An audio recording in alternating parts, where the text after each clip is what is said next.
Hey guys, what's up and welcome to a new League of Legends video. So for this video, we'll be talking about a bunch of new things, new changes, new items that are coming to League of Legends for the big mid-season update. Now do not forget the tank rework is also on its way, so some of the new items sort of reflect the whole new philosophy of focusing on the tanks for this current big update. But there's a whole bunch of other things to talk about, as well as some other items getting flat out just reworked, and even other ADC items getting reworked as well. So there's a bunch of information. So if you end up enjoying this video, then hit it with that like button to show your support, and let's not waste any more time and get right into the biggest changes. So the first thing I want to talk about is going to be one of the new items. Now this one is going to be called Adaptive Helm or Adaptive Helmet. So the cost to make this item is $26.50. It'll require a Spectral's Cowl and a Null Magic Mantle. It'll offer you 55 magic resistance, 300 HP, 100% base health regeneration, 10 CDR, and also a unique passive, which is taking damage from a spell or effect reduces all subsequent magic damage from the same spell or effect by 20% for 3 seconds. So it's literally what the name suggests. It's an adaptive helmet, so if you're consistently getting barraged or harassed by the exact same thing, so maybe like a Varus Q, maybe a Ziggs Q, a Xerath Q, or something like that, or even in the laning phase if you rush this item first and you're constantly getting poked by the same ability over and over and over, this one is going to be extremely helpful, especially if you're a tank that has to be in the front line sort of soaking up some damage. I actually think this is a really cool item, and I'm going to be really interested to see how exactly it plays out once it does finally hit the live servers. But then we also have another new item called Gargoyle Stoneplate. Now this one is actually really kind of OP looking. So the item will cost you only 2,500 gold, which honestly isn't all that bad. The build path is very similar to what a GA currently is. So the item will give you 40 magic resistance and 40 armor, on top of giving you a unique passive called Stone Skin, where if 3+ enemy champions are nearby, grants you another 40 armor and magic resistance. So essentially, if you're someone maybe like, I don't know, Poppy or Scion, and you just flat out hard initiate into a big team fight and chances are you have at least 4 people around you, this item in itself is already giving you 80 magic resistance and 80 armor. That is pretty damn good. But following that, it also has a unique active effect called Metallicize, where once you activate it, it'll increase your health by 40% and increase your champion size. But on the flip side, it will reduce your damage dealt by 60% for 4 seconds with a 90-second cooldown. However, get this, if Stone Skin is active, which is the current unique passive with the 3+ enemy champions,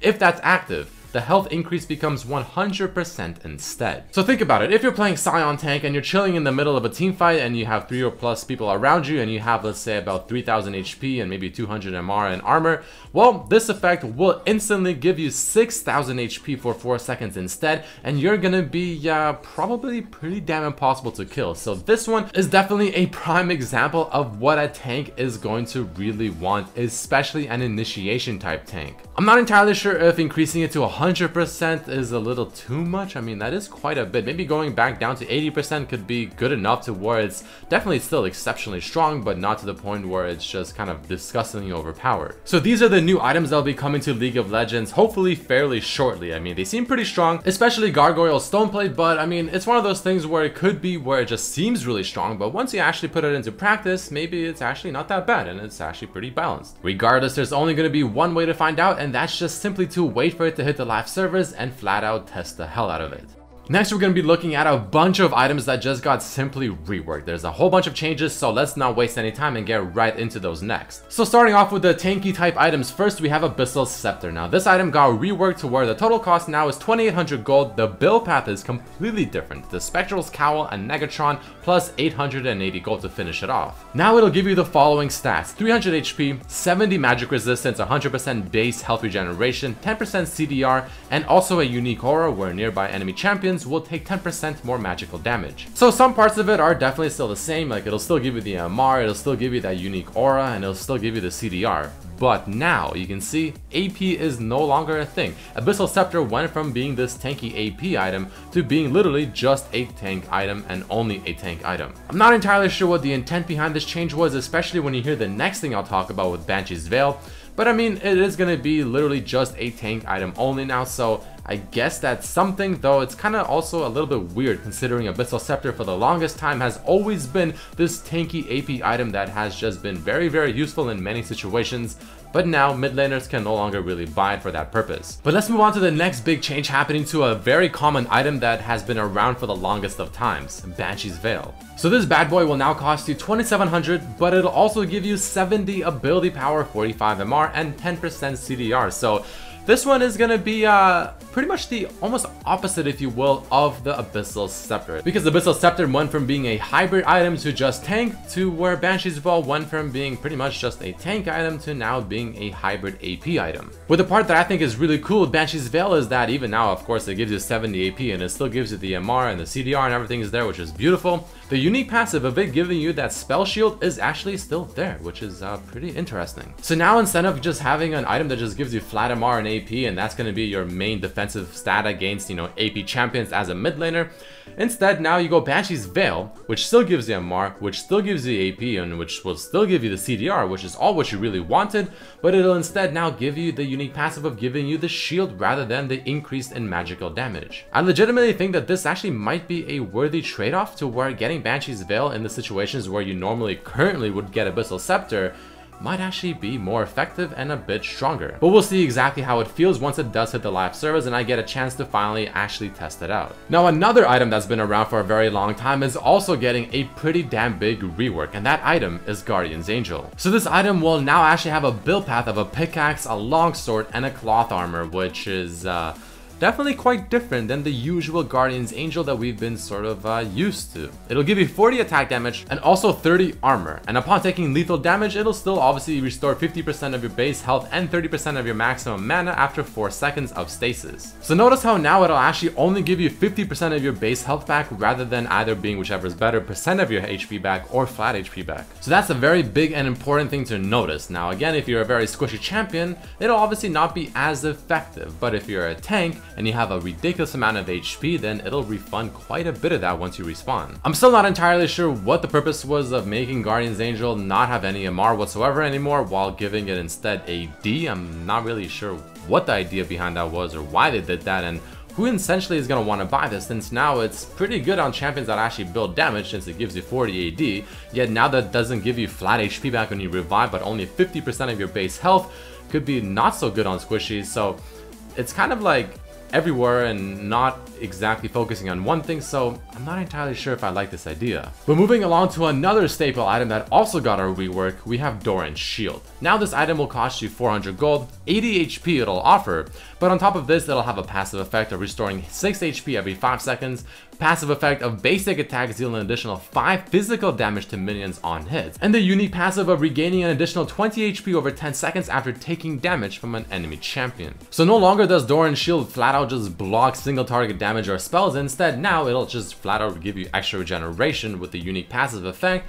but also kind of oddly give you a bit of extra damage whenever you're attacking minions on hit, which, I mean, I guess that's cool, you know, that'll help your laning phase, especially for tanks, since, I mean, usually people that get this are gonna be tanks and they don't really have the best last hit animations or necessarily the best AD to last hit with, so this will definitely help them actually CS properly, which is pretty cool, and I actually kind of like that idea, but I'm just not entirely sure if it's better or worse than the current Doran Shield, because the blocking damage is actually pretty damn useful. So those were the bigger changes of the tank specific items. Now I'll go over the smaller ones as well just very quickly. First we have Deadman's Plate. Its health has been reduced to 425, the armor has been increased to 60, it'll now only deal bonus damage on basic attacks when at full stacks, and when not at full stacks, basic attacks now reduce stack count by 15 rather than clearing them. And on top of this, the maximum stack generation per second has been increased from 12.5 all the way to 20. So just very slight differences. It'll give you less HP but more armor, which is pretty cool, and I mean, all in all, the stack effect itself isn't that much different. The general purpose and the idea behind it is still more or less the exact same. It'll just now stack faster and it'll be just a bit more better. even now that damage only gets procced on full stacks. Next up we have Randuin's Omen. So for this item, the cost has actually been lowered by a decent amount, 300 gold, but the health has been reduced to 425 from 500. But the issue with this item now is the fact that, well, it no longer reduces damage from critical strikes, which was a huge reason as to why you'd want to buy it, especially whenever you're facing a Yasuo or something. I mean, this item is pretty damn useful. On top of this, the slow duration has been reduced from 4 to 2 seconds, the slow percent has been increased, however, up to 55%, and now the unique passive Cold Steel will still reduce attack speed from 15 to 20%. So obviously the biggest thing to note here is the fact that the critical strike reduction is flat out gone.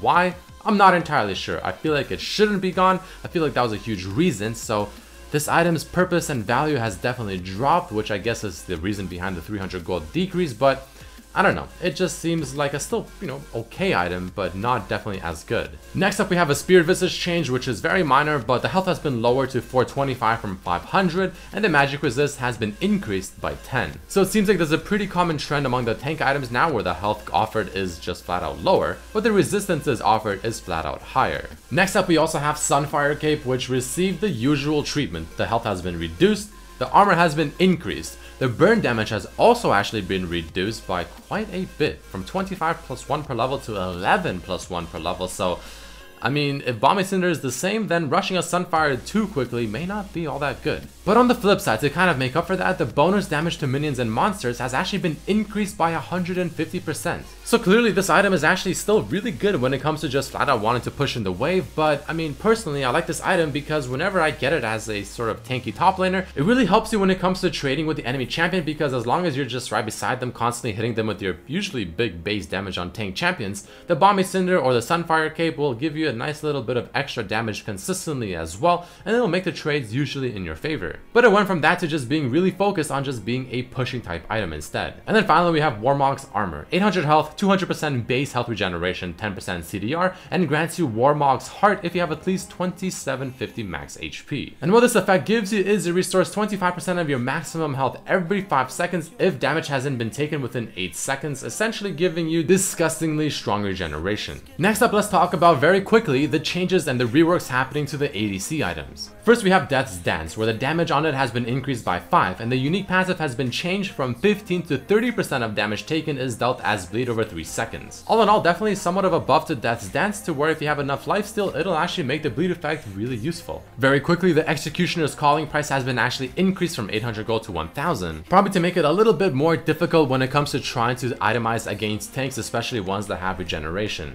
The total cost of Infinity Edge has actually been lowered by 200, which is pretty interesting considering I feel like the item was in a really good spot, so lowering it down is a little bit questionable. The Last Whisper item has had its armor penetration changed from 45% back down to 35%, which also applies to the upgraded versions of Last Whisper as well, where all of their armor penetration has also been changed from 45 to 35. But for Lord Dominic's Regard, the total cost has been lowered by 100, and the Giant Slayer effect has been increased from 15% up to 20, while Mortal Reminder has also had its gold lowered by 100 and the armor penetration stat also lowered, but no other changes for itself. Definitely seems like an indirect buff to tanks, so ADCs can't itemize as effectively against them. Next up we have Phantom Dancer that had its gold increased from 2550 to 2600, completely irrelevant, but I thought I'd mention it for the sake of mentioning it. Then we have Rapid Fire Cannon, where the damage on the energized attack has actually been lowered overall. But to make up for that, it does energize 25% faster. But then moving along to Static Shiv, it actually had quite the opposite of changes, where the energized attack has actually been increased, the opposite way that the decrease to Rapid Fire Cannon happened. But to make up for this and to make up for its really strong pushing power, the damage to minions has been lowered. Next up we also have Runaan's Hurricane, where the build path has actually been changed because now it requires a Zeal, no longer requiring a recurve bow. The bolt damage has been increased from 25% attack damage to 40% attack damage, which is actually really damn good. So it'll scale much better because now the unique passive of having extra on-hit damage has flat out been removed. So not an item you want to get too early, but getting it as maybe a 4th item could prove to be deadly. Ravenous Hydra has had its attack damage increased by 5. I mean, again, pretty damn useless change, but I thought I'd mention it regardless. Black Cleaver is receiving another slight nerf to kind of buff indirectly the tanks once again, where the unique passive's armor reduction per stack has been lowered from 5 to 4%. And then finally we also have the Bloodthirster, where its AD has been increased from 75 to 80. So there you guys have it, a bunch of changes happening on the PvE at the very moment for the big mid-season update, new items, tank reworks as well, huge changes to very long items that we've known and loved for such a long time, and you also have some tweaks happening to a bunch of ADC items where the penetration stat has seemed to get nerfed, but some damage and some actual offensive flat-out burst items like Bloodthirster, like for instance a Ravenous Hydra, Infinity Edge, have got a little bit of a buff. But either way guys, that is about it for this video. If you enjoyed it, definitely hit it with that like button to show your support. Thank you so much for watching. Make sure to share this with your friends so everyone knows the big changes, and I'll see you for the next one. Peace.